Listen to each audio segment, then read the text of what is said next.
Before we begin, drop a comment below with your country and what time it is right now where you're watching.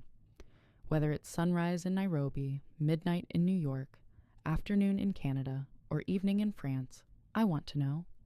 Don't just sit back. Tell me where in the world you are. Now, let's dive into the story. The knife was already in his hand when Erilyn Frostmere realized she had been sold to die.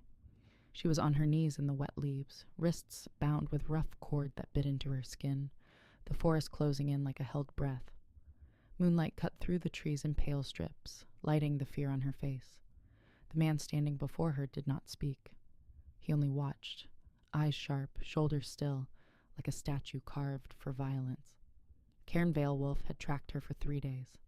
He had followed her footprints through ash soil and broken reeds, listened to her breathing from the dark, memorized the way she limped when she thought no one was near. This was supposed to be quick. One strike, one body left for the forest. But the moment he stepped close, something deep inside him twisted. His wolf surged awake, not with hunger, but with recognition. Thren pressed hard against his ribs, growling not in warning but in protest. Erilyn lifted her chin even as her heart thundered. She had learned long ago that begging only fed cruelty. Dirt smeared her cheek and her breath shook, but her eyes stayed locked on his face. She expected hatred. She expected cold triumph. What she saw instead made her chest ache with confusion. His hand trembled, just once. The blade hovered, catching moonlight, but it did not fall. Cairn's jaw clenched as a sharp pain ripped through his skull, instinct colliding with command. "Kill her," the order echoed in his mind. Carrying the voice of High Alpha Dravik Ironholt, the pack demanded blood. But Thren's presence burned hot and urgent, flooding him with certainty he could not explain. This woman was not prey. She was something else, something dangerous to lose. The forest seemed to lean closer, leaves whispering as if they too were waiting to see which side he would choose. His hesitation did not go unnoticed. From the shadows, calm red path shifted his weight, boots crunching softly against pine needles. Calm was there to witness the kill, to make sure Cairn did not fail. Erilyn sensed another presence and felt cold fear coil in her stomach. She swallowed and spoke, her voice rough but steady. "If you're going to do it," she said, "do it now." The words cost her more courage than she had left. Cairn's eyes flicked to Colm, then back to her. Time stretched thin, fragile as frost. He could feel the pack's law pressing down on him, heavy as iron chains. Failure meant death. Mercy meant treason. And yet his wolf would not be silenced. Thren circled inside him, fierce and insistent, sending flashes of memory that were not his. Firelight, blood on snow, a woman screaming a name that felt like a wound. Erilyn's scent filled his lungs, wild and familiar, stirring something ancient and broken. Colm took a step forward. "Finish it," he muttered, impatience sharp in his tone. The command snapped the fragile moment apart. Cairn moved, not forward but sideways. In one swift motion, he slashed the cord at Erilyn's wrists instead of her throat. The rope fell away. For a heartbeat, no one breathed. Then Colm shouted, reaching for his own blade. Cairn struck him hard, fast, the impact echoing through the trees. Colm hit the ground with a grunt, stunned but alive. Erilyn scrambled back, pain flaring in her hands as blood rushed in. She stared at Cairn, disbelief flooding her fear. "Run," Cairn said, his voice low and urgent, eyes never leaving Colm. She did not ask why. Survival screamed louder than questions. She turned and fled into the dark. Branches tearing at her clothes, lungs burning as the forest swallowed her whole. Cairn stood alone beneath the moon, chest heaving, the weight of what he had done crashing down on him. The pack would hunt him now. Dravik would not forgive betrayal. He could already feel the threads of his old life snapping, one by one. Somewhere ahead, Erilyn Frostmere ran for her life, carrying a truth she did not yet understand. Somewhere deep within him, Thren howled, not in grief, but in grim relief. The wolf had recognized her before the blade could fall, and that recognition had just set the world on fire. Erilyn did not stop running until her lungs burned and her legs shook so badly she nearly fell. The forest of Whitefen Reach blurred past her, silver mist clinging to her hair and lashes, branches whipping her arms like angry hands. Every sound felt like pursuit, a snapped twig, a distant howl. Her heart hammered as she crashed through ferns and mud, guided only by instinct and the desperate need to live. When she finally collapsed behind a fallen tree, she pressed her mouth to her sleeve to silence her breathing. Her wrists throbbed where the cord had cut her, raw skin stinging in the cold air. She forced herself to stay still. Minutes passed, then more. No footsteps followed, no voices, only the slow return of night sounds, the hum of insects, the sigh of wind through leaves. He had let her go. The truth hit her all at once, sharp and unreal. The man sent to kill her had chosen not to, and she did not know why. As fear eased, memory crept in. 3 days earlier, Ashmore Crossing had been alive with noise and smoke. Traders shouting, iron bells clanging, the smell of spice and wet wool thick in the air. Erilyn had been careful, hood low, silver threaded cord hidden beneath her tunic. She never stayed long in one place. Staying meant being seen. Seen meant hunted. She had almost escaped unnoticed until Fenric Holt grabbed her arm, his grip too tight, his smile nervous. "They're asking about you," he whispered. "Wolves. Real ones." She had pulled free, pulse racing, already knowing it was too late. The pack never forgot debts. Her family's blood had stained their history, and she was the last name left to erase. She should have run then. Instead, she'd hesitated, just long enough to be marked. Now she lay shaking in the dark, wondering what price had been paid for her life tonight. Cairn Werewolf stood over Calm Redpath's unmoving body, the silence after violence ringing louder than the clash itself. Calm groaned, stirring, not dead, just broken pride and bruised bone. That mercy would cost Cairn dearly. He wiped his blade clean on the grass, hands steady despite the chaos in his chest. Thren paced inside him, restless but resolved. There was no taking it back now. He had chosen. The forest no longer felt like home. It felt like a witness. He could already sense the pack's awareness shifting, like a storm turning. Soon they would know. Soon they would come. Cairn turned away from Column and moved fast, deeper into the trees, choosing a path that bent away from the black spire. Each step felt like cutting loose a chain he had worn all his life. He did not know where Erilyn would go, only that she must not be caught again. Dawn found Erilyn at the edge of Cinderwake Vale, the ruins rising from the mist like broken teeth. Charred stone and collapsed beams told stories no one spoke aloud.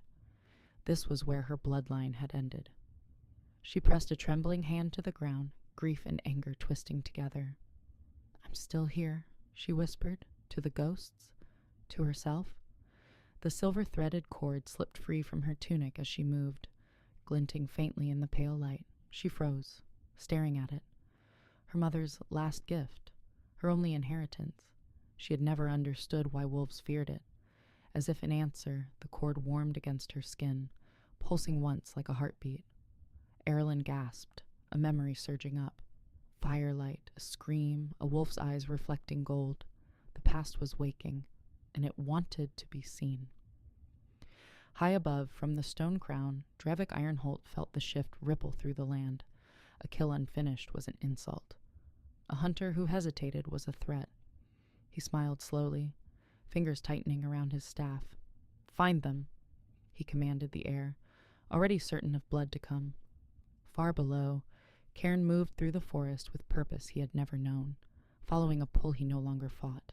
And in the ruins, Erilyn rose to her feet, fear hardening into resolve. Whatever the wolf had seen in her, whatever truth had spared her life, she would face it. The hunt had begun, but this time she would not only run. Morning light crept across Cinderwake Vale like a careful apology, pale gold touching stone that had known only fire. Erilyn stood among the ruins, shoulders squared, dirt drying on her skin. Sleep had not come. Every time she closed her eyes, she saw the blade hovering at her throat, felt the strange pause that had saved her. She should have fled farther, vanished into human lands, but the cord at her neck kept pulling her back to this place. It warmed again, faint but steady, as if urging her to remember. She moved through broken archways and collapsed walls, fingers brushing scorched rock. Here was where her mother had fallen. Here was where the wolves had decided her bloodline was dangerous enough to erase. Erilyn knelt and pressed her palm to a blackened stone, breath catching. "I survived," she whispered. "I don't know why, but I did." The wind answered, lifting her hair, carrying the low, distant sound of a howl that was not a threat, but a call. Cairn reached the outskirts of Whitefen Reach by midday, senses stretched thin. Every rustle sounded like pursuit. He avoided paths, skirted water to break scent, moved like the hunter he had been trained to be, except now he was the one being hunted. Thrent was quieter, focused, guiding him with subtle pressure rather than force. Images flickered at the edge of Cairn's thoughts, a girl standing in firelight, a cord glowing silver, blood soaking snow. None of it made sense, yet all of it felt true. He stopped near a stream and washed his hands, watching the water cloud, then clear. The pack would already be spreading word. Calm would talk. Dravik would rage. Cairn straightened, decision settling heavy but firm in his chest. He would not run forever. He would find Erilyn Frostmere first. Whatever bond the wolf sensed, whatever past tied them together, he would face it beside her, or die trying. The pack moved fast. By afternoon, riders crossed Riftwatch Crossing, cloaks dark, eyes sharp. Dravik Ironholt stood at their head, presence like a blade drawn slow. "She lives because he hesitated," Dravik said, voice calm and lethal. "That weakness will not spread." Misra Duskrin inclined her head, calculating already. "And if the woman is more than prey?" she asked. Dravik's smile did not reach his eyes. "Then she is a weapon left unattended." Orders snapped into place. Trails split. Names were spoken. The hunt widened, not just for Erilyn, but for Cairn Werewolf. Loyalty would be tested. Blood would answer. Above them, clouds thickened, the sky dimming as if the land itself braced for what was coming. Erilyn left the vale at dusk, following an old trade road half swallowed by grass. Each step felt steadier than the last. Fear was still there, but something else walked beside it now. Purpose. She reached the river bend where human lanterns sometimes glowed and nearly collided with a figure emerging from the trees. She froze. Cairn froze. For a heartbeat, neither moved. Up close, he looked less like a monster and more like a man carved by hard choices. Tired eyes, jaw tight with restraint. Thren stirred, warm and unmistakable. Erilyn's cord flared bright, light spilling through her fingers. Cairn inhaled sharply, recognition slamming into him with painful clarity. "It's you," he said, quiet, as if afraid the words would break the moment. Erilyn lifted her chin. "You should have killed me," she replied, voice steady despite the tremor in her hands. He shook his head once. "I couldn't." The truth sat between them, fragile and dangerous. From the far bank, a shout rang out. Lantern light flared. The pack had found the river. Cairn stepped closer, placing himself between Erilyn and the sound. "They're coming," he said. "If you stay, they'll take you." Erilyn looked past him at the darkening trees, then back at the man who had spared her life and shattered his own. She tightened her grip on the glowing cord. "Then don't leave," she said. Another shout. Closer now. Cairn met her eyes, choice blazing bright and final. He reached for her hand as the river roared and the hunt closed in. They crossed the river, just as arrows cut the air where they had stood. Water roared around their legs, cold and violent, dragging at Erilyn's skirts and stealing her breath. Cairn held her wrist, grip unyielding, muscles straining as they fought the current. When they reached the far bank, they collapsed into reeds, gasping, soaked, alive. Lantern light flared uselessly on the opposite shore as voices rose in anger. Erilyn pressed her face into the mud, heart slamming so hard it hurt. Cairn stayed half-crouched over her, senses flared wide, listening to the pack argue about crossing. For now, the river held them back. For now. When the sounds finally faded, Cairn released her wrist slowly, as if afraid she might vanish. She pushed herself upright, wet hair clinging to her cheeks, and looked at him with a mix of fear and fierce curiosity. "You chose me," she said, not as a question, but a reckoning. Cairn nodded once. "I chose what my wolf would not let me lose." The truth felt heavy, but it was clean. No more pretending. They moved through the night toward Starfall Escarpment, the land rising into sharp stone and wind. The climb was brutal. Erilyn's muscles screamed, her soaked clothes chafing, but she did not slow. Cairn watched her with quiet intensity, offering help only when the ground turned treacherous. He noticed everything, the way she favored her left side, the way her hand kept finding the silver-threaded cord when fear spiked. At a narrow ledge, she slipped. Cairn caught her, pulling her close, the contact sending a shock through both of them. For a moment, neither breathed. Thren surged, not with aggression, but with a deep, bone-set calm. Erilyn felt it too, an unfamiliar steadiness settling in her chest. She pulled back first, cheeks flushed, eyes sharp. "You still haven't told me why they want me dead," she said. Cairn looked away toward the stars breaking through cloud. "Because they fear what your blood remembers," he answered, "and what it can wake." They sheltered in a shallow cave near the cliff's edge as rain swept in, cold and relentless. Cairn built a small fire, shielding it with his body. The light painted their faces in gold and shadow. Erilyn warmed her hands, exhaustion dragging at her bones. "My mother said the wolves would come," she murmured, voice thin with memory. "She said our family was tied to them before the pacts, before the laws." Cairn's gaze snapped back to her. "Erilyn," he said carefully, "your bloodline was bound to the first wolves, not as prey, as keepers." The words settled like thunder. She stared at the fire, understanding dawning with terrifying clarity. The cord at her neck glowed brighter, responding to his presence. "That's why your wolf," she began. Cairn nodded. "Recognized you," he finished. Outside, thunder rolled, as if the land itself agreed. Dreivik Ironholt stood before the pack as rain soaked stone and fur alike. "They run to Starfall," he said, certainty cold in his voice. "The woman seeks the old ground."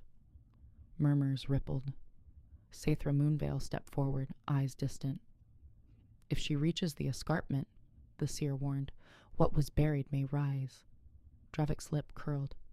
"Then we end it there." He turned to Valus Valwolf, Cairn's brother. "Bring him back," Dreivik commanded. "Alive if you can." Valus bowed, jaw tight, conflict flickering before it hardened into resolve. Blood bound him to Cairn. Law bound him to the Alpha. He did not know which would break first. At dawn, the storm cleared, revealing a sky washed clean and cruelly beautiful. Erilyn stood at the cliff's edge. The world spread vast below her. Cairn joined her, close but not touching. "Once we step onto the high stone," he said, "there's no hiding. They'll come." Erilyn lifted her chin, fear and fire burning together. "Then we stop running." She took a step forward. The ground beneath her feet warmed, faint lines of old symbols glowing through the rock. Cairn sucked in a sharp breath as Thren howled inside him, not in warning, but in awakening. Far below, horns sounded. The pack was coming, and the past was no longer sleeping. The stone beneath Erilyn's feet pulsed like a living thing, warmth spreading up her legs, steady and sure. She staggered, instinctively reaching for Cairn. He caught her, arms firm around her shoulders, grounding her as the glowing lines beneath the rock sharpened into symbols, old, precise, and unmistakably intentional. Wind tore across Starfall Escarpment, whipping her hair loose, carrying the distant thunder of hooves and boots. The pack was climbing fast. Erilyn's heart raced, but beneath the fear was something new, recognition. The land knew her. It answered her presence the way a locked door answers its key. She closed her eyes, and memory rushed in uninvited. Women standing in a circle, hands joined, wolves bowing their heads, a promise spoken over fire and blood. Keep the balance. Guard the boundary. Her breath hitched as understanding settled deep in her bones. They weren't hunting us because they hate me, she said hoarsely. They're afraid I'll remember what they broke. Cairn felt Thren rise fully for the first time since his first shift, not raging, not restrained, but whole.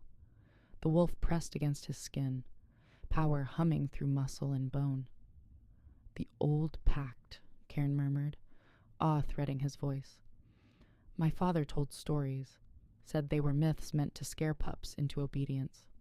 He looked at Erlin, really looked, and saw not prey or weakness, but a force the pack had tried to erase. Below them, figures emerged from the tree line, dark cloaks, flashing eyes, weapons ready. At their head strode Dravik Ironholt, calm as a blade laid across silk. Step away from her, Cairn, the alpha called, voice carrying effortlessly. She is not yours to protect. Cairn shifted his stance, placing himself squarely at Erlin's side. She never was yours to kill, he replied. The wind seemed to hold its breath. Dravik smiled, slow and dangerous. You would defy the pack for a woman you barely know? He asked. Erlin stepped forward before Cairn could answer. You know exactly who I am, she said, voice carrying a strength that surprised even her. You erased my family because they wouldn't bend. Murmurs rippled through the hunters.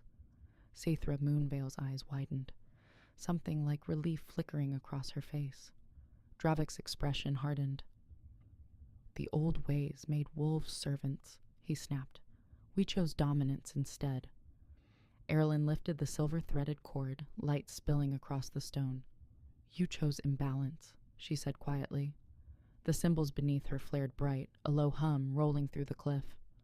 Several wolves faltered, instinct screaming louder than loyalty. Valus Werewolf broke from the line, stepping forward, eyes locked on Cairn. Brother, he called, pain cutting through his voice. Come back. You don't have to die for this. Cairn met his gaze, sorrow heavy but unyielding. Neither does she, he answered. Dravik raised his hand, fury flashing. Enough! The order snapped through the pack like a whip. Arrows were knocked, muscles tensed. In that frozen heartbeat before violence, Erlin felt the land answer her call fully. Power surged up through the stone, not explosive, but vast and controlled. She spread her hands, palms open. Stop, she said, though not as a plea, but as a command woven with something older than fear. The ground shuddered. Wolves dropped to one knee, breath knocked from their lungs. Cairn stared at her, awe and fierce pride flooding him. Thren bowed his head within, recognizing a keeper return. Dravik staggered, fighting the pull, rage twisting his features. This changes nothing, he growled. You cannot undo centuries. Erlin met his glare, calm settling like steel. I don't need to, she said. I only need to remind you. The light dimmed, leaving silence in its wake. The pack looked between Alpha and Woman, uncertainty cracking their unity. Somewhere deep in the cliff, stone shifted, revealing a dark opening sealed for generations. Erlin turned toward it, heart pounding. This isn't over, she whispered. Cairn tightened his grip on her hand as the ancient door began to open, and the true cost of awakening waited inside. The opening in the cliff exhaled cold air that smelled of stone and old rain, as if the mountain itself had been holding its breath for centuries. Erlin stepped forward first, drawn by a pull that vibrated through her bones. The light from the symbols faded behind her, swallowed by the dark passage. Cairn followed close, every instinct alert, his body angled to shield her if the pack surged forward again. Inside the opening, the walls were smooth and curved, etched with shallow grooves worn by time and touch. As they walked deeper, faint points of light bloomed along the stone, responding to Erlin's presence. She felt watched, not by enemies, but by memory. Each step stirred images she had never lived yet somehow knew, wolves kneeling, humans standing unafraid, a shared circle of fire. Her chest tightened with grief for something broken long before her birth. "They erased this," she whispered.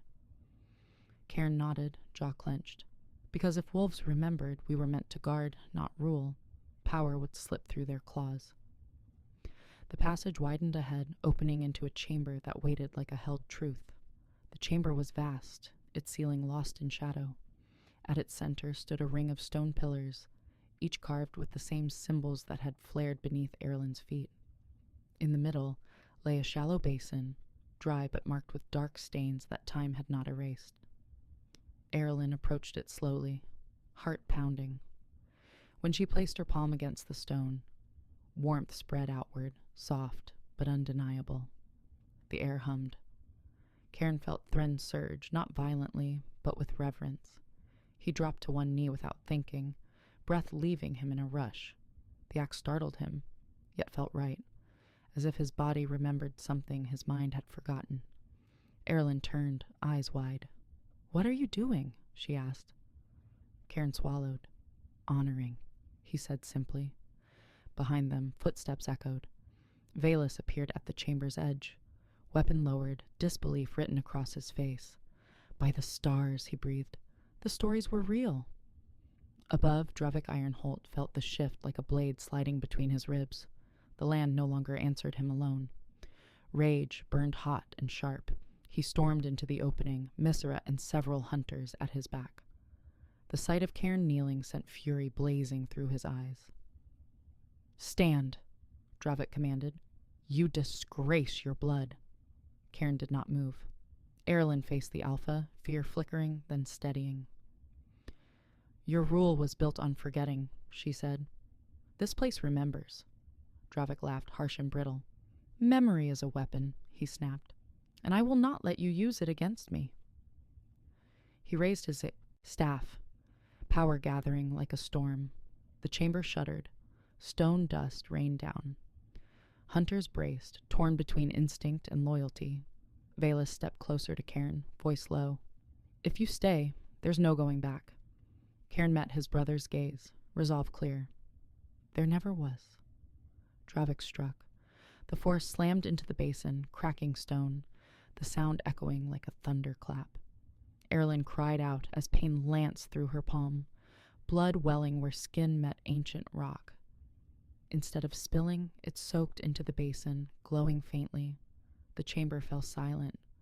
Then the symbols flared, brighter than before, light racing along the pillars, climbing the walls.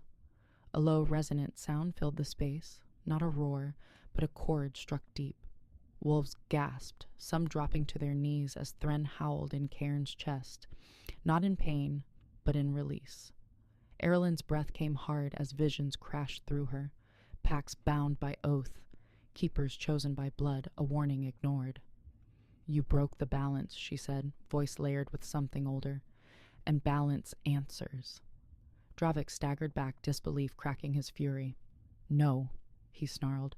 "I am Alpha." The light answered him with silence. When it faded, the chamber felt different, awake. Druvik stood shaking, power drained, his authority stripped bare.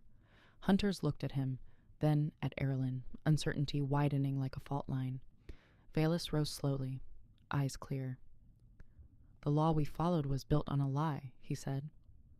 One by one, wolves straightened, some stepping back from Druvik. Cairn rose at last, moving to Erlin's side, steadying her as exhaustion hit. She leaned into him, surprised by how right it felt. Druvik laughed again, hollow now. "You think this ends it?" he spat. "You've only started a war." Erlin met his gaze, tired but unbroken. "No," she said. "We're ending one." Outside, the wind shifted, carrying the scent of change across the high stone, as the pack's future cracked open at their feet.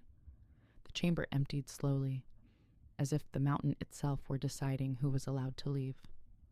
Wolves stepped back into the pale light outside, their movements careful, unsettled, no longer driven by a single will. Erlin leaned heavily against the stone basin, every muscle trembling.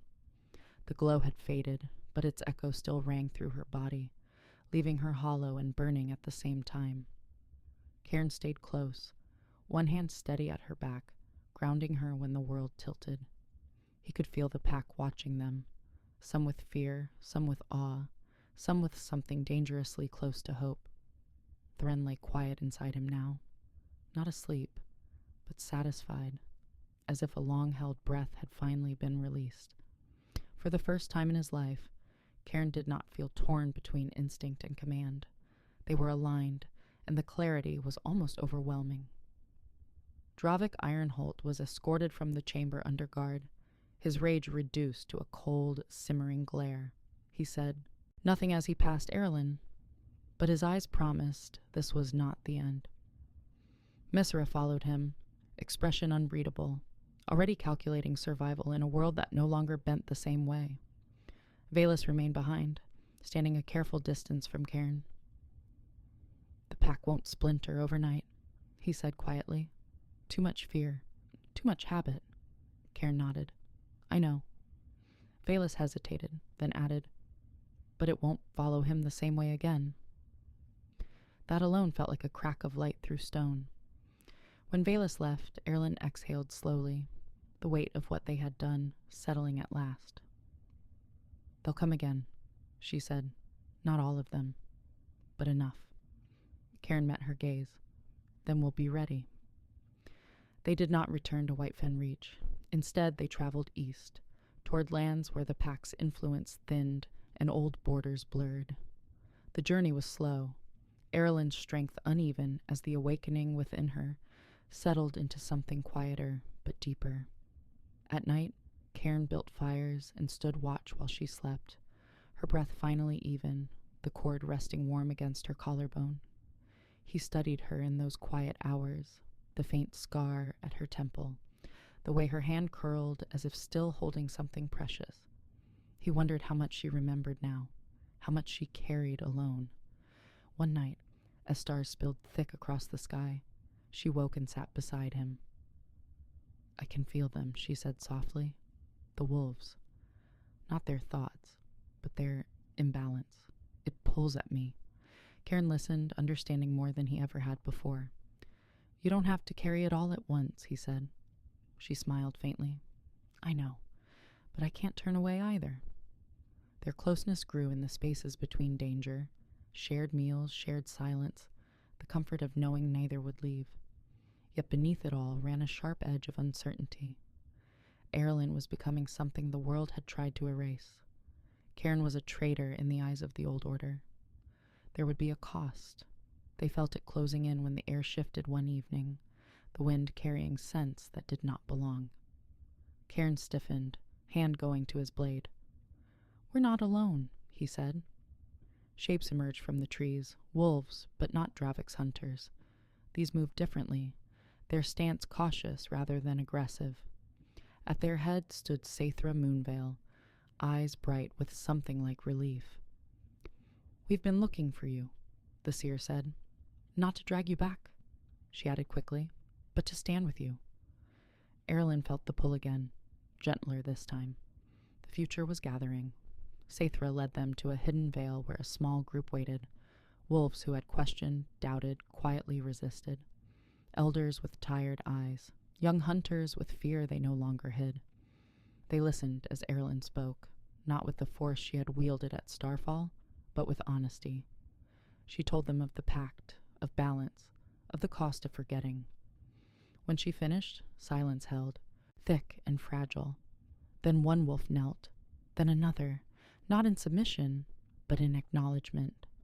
Cairn watched, chest tight, as something like a new beginning took shape. But even as hope stirred, Erlin felt it, the distant, burning focus of Dravik's hatred, not extinguished, only sharpened. She met Cairn's eyes, resolve hardening. "This isn't just about us anymore," she said. He nodded, fingers threading through hers. Somewhere beyond the veil, the old Alpha planned his return, and the final reckoning was drawing close. The hidden veil did not feel like safety. It felt like a pause before impact. Erlin sensed it the moment she stepped into the clearing, power humming low beneath the soil, restless, unfinished. Fires burned in shallow pits, their smoke thin and cautious, as if even flame feared drawing attention. Wolves watched her openly now, no longer pretending indifference. Some met her gaze with reverence, others with quiet suspicion. She understood both. She was not a savior arriving with easy answers. She was a reminder of what had been buried, and reminders were dangerous. Cairn stayed close, his presence a steady anchor amid the shifting emotions. Thren remained alert, pacing inside him, sensing the same approaching pressure. That night, as Erilyn sat alone at the edge of the veil, the cord at her neck grew hot. Painfully so, she gasped, fingers clutching it, and visions tore through her without mercy. Dravik, standing before an older altar, blood spilled willingly, a pact twisted, not broken but bent. "He found another way," she whispered, horror tightening her chest. "He doesn't need the old ground anymore." Cairn found her moments later, drawn by her cry. He knelt beside her as she shook, breath coming fast. "He's preparing something," she said, gripping his sleeve. "A binding. Darker. Stronger. It will force the wolves to obey him completely." Cairn's jaw tightened. Forced obedience was a nightmare every wolf carried deep in their bones. "Where?" he asked. Erilyn closed her eyes, following the pull. "Emberfall ruins," she said. "Where my bloodline ended." The answer tasted like ash. Around them, the veil stirred as Sethra approached, expression grim. "We felt it too," the seer said. "If Dravik completes the binding, no awakening will stop him." Silence fell heavy. The choice was clear, brutal in its simplicity. Face him now, or lose everything they had begun to restore. They moved before dawn, a small force cutting through mist and shadow. No banners, no horns, only purpose. Erilyn walked at the center, every step toward Emberfall stirring grief and resolve in equal measure. Cairn matched her pace, senses stretched to their limits. As they neared the ruins, the air grew thick, heavy with old pain. Burned stone rose from the fog like bones. Dravik's presence pressed down on them, sharp and triumphant. "He's already started," Cairn murmured. They emerged into the clearing to see the altar rebuilt, jagged, blackened, alive, with pulsing red light. Dravik stood before it, arms raised, blood tracing symbols that hurt to look at. Around him, wolves knelt, eyes glassy, bodies trembling as the binding took hold. Erilyn's breath caught. "Stop!" she called, voice cutting through the chant. Dravik turned, smiling wide and wild. "Too late," he said. "You awakened the past. I perfected it." The ground shook as Dravik finished the final mark. A wave of force slammed outward, knocking wolves to the ground.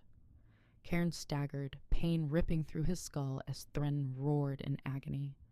Chains, unseen but suffocating, wrapped around his instincts, trying to bend him to Dravik's will. He dropped to one knee, teeth bared, fighting for breath. All around, wolves cried out, some collapsing completely. Erilyn stood frozen for a heartbeat, terror clawing at her chest. Then she moved. She ran toward the altar, ignoring the burning in her lungs, the scream of danger. Dravik laughed, power crackling around him. "You can't undo this," he snarled. "I rewrote the bond." Erilyn reached the altar and slammed her bleeding palm against the stone. Pain exploded through her, white-hot and consuming. She screamed, not in fear, but in defiance. "You can't command what was never yours," she cried. The cord at her neck shattered, silver threads unraveling into light that wrapped around her arm, her heart, her voice. The altar cracked, red light colliding with silver in a blinding storm. Dravik screamed as the force tore into him, the twisted binding unraveling violently. Wolves gasped as the chains snapped, freedom crashing back into them like air after drowning. Cairn collapsed forward, choking, then sucked in a ragged breath as Thren surged free, whole and furious. He forced himself to his feet, eyes locked on Erilyn as she staggered, light fading, strength failing. Dravik fell to his knees, power bleeding away, horror replacing triumph. "What are you?" he whispered. Erilyn looked at him through tears and fire. the answer, she said, and the altar shattered completely. Silence fell hard and final. Dravik lay broken, the binding gone, his authority reduced to nothing.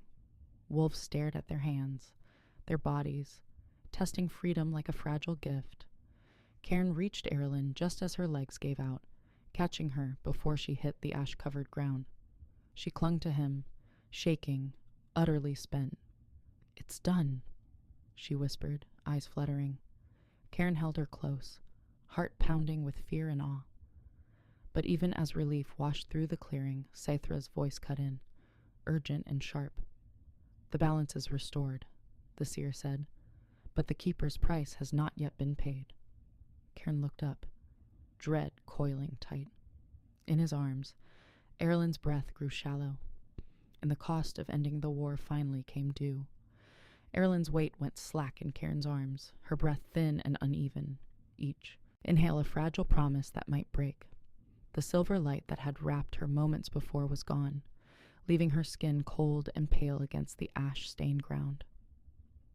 Panic slammed into Cairn harder than any blow Dravik had ever struck. He dropped to his knees, cradling her, pressing his forehead to hers as if proximity alone could keep her tethered to the world. Thren surged in terror, instincts screaming to fight, to hunt, to fix what could not be torn apart with teeth or claws. Around them, the clearing remained eerily still. Wolves who had been freed from the binding stood frozen, unsure whether to celebrate or mourn. The war was over, but its ending was bleeding out in Cairn's arms. "Stay," he whispered, voice breaking despite every lesson drilled into him about strength. "You don't get to leave after this." Saithra knelt beside them, eyes dark with knowledge she had hoped never to speak. She placed 2 fingers at Erilyn's throat, then drew back slowly. "The keeper paid with more than blood," she said softly. She gave herself as the final seal. Cairn's head snapped up, fury and fear burning together. "No," he said. "There has to be another way." Saithra met his gaze, unflinching. "There is," she replied, "but it demands a bond freely chosen, not forced by fate or command." Cairn understood instantly, the truth landing heavy and absolute. The old pact had required balance, human will and wolf instinct bound together by choice. He looked down at Erilyn's still face, memories flooding him. The moment his blade had hovered, the way his wolf had recognized her before his mind could. This was not coincidence. This was unfinished. Without hesitation, he drew his blade and sliced his palm, blood welling bright and hot. "I choose," he said hoarsely. The ground trembled as he pressed his bleeding hand over Erilyn's heart. Thren rose fully, not separate, but aligned, wolf and man speaking as one. Cairn felt something tear and knit at the same time, pain flaring as his life threaded itself into hers. "Come back," he begged, voice raw, the words stripped of pride or fear. "Not because you have to, because you want to." For a terrifying moment, nothing happened. Then Erilyn gasped, breath rushing and sharp and sudden. Her body arched, fingers curling into Cairn's tunic as warmth flooded back into her skin. The air itself seemed to sigh. Light bloomed, not blinding, but steady, wrapping them both before sinking inward, sealing something ancient and new all at once. Erilyn's eyes fluttered open, unfocused at first, then locking onto Cairn's face. Confusion flickered, followed by understanding so deep it stole her breath. "You bound yourself?" she whispered. Cairn laughed weakly, tears streaking dirt down his face. "Looks like it," he said. Around them, wolves dropped to one knee, not in fear, not in submission, but in recognition. The balance had not returned to how it was. It had changed. Dravik stirred weakly on the ground, staring at the scene with hollow disbelief. "You've ended the Alpha line," he rasped. Erilyn pushed herself upright with Cairn's help, strength returning slow but real. She looked at Dravik without hatred. "No," she said. "We ended the lie." Dravik closed his eyes, power truly gone, a relic of a broken age. The clearing felt different now, lighter, as if the land itself had released a long-held tension. Wolves began to rise, looking at one another with uncertainty and something like hope.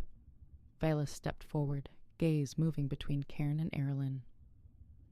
"What happens now?" he asked. Erilyn exchanged a look with Cairn, feeling the bond between them hum. Not ownership, not control, but shared responsibility. "Now," she said, voice steady, "we rebuild." Cairn squeezed her hand, the future stretching vast and terrifying and alive before them. The war had ended in fire and blood, but what came next would decide whether it had been worth the cost. Dawn rose over Emberfall ruins without smoke or screams, pale light spilling across broken stone like forgiveness that had taken too long to arrive. Erilyn stood at the center of the clearing, wrapped in a simple cloak, the ash washed from her skin by clean morning rain. She felt different, not weakened, not diminished, but expanded, as if her heartbeat now echoed beyond her chest into the land itself. The bond with Cairn rested quiet and steady between them, not loud or consuming, but present in every breath.